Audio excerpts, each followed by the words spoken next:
Welcome to the 2-Minute SQL Tips. Today, we're exploring how to combine results from multiple queries using union and union all. These commands are essential for working with data from different tables or queries. And yes, we'll keep it short and simple. Suppose you're querying two datasets, for example, emails gathered from two different sources. Union and union all allow you to merge these results seamlessly into one output. Here's the syntax. Write your select statement for the first query, followed by the union or union all keyword, and then your second select statement. The key difference between union and union all lies in how they handle duplicates.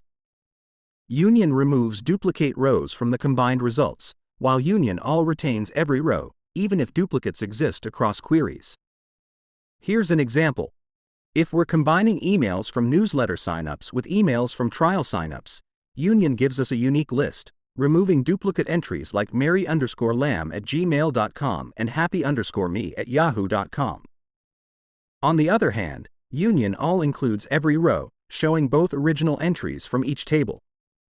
Here's a simple decision tree to help you decide when to use union and union all. You first decide whether you want to remove duplicates. If the answer is yes, use union. If the answer is no, use union all. Try out union and union all in your queries to streamline your data analysis.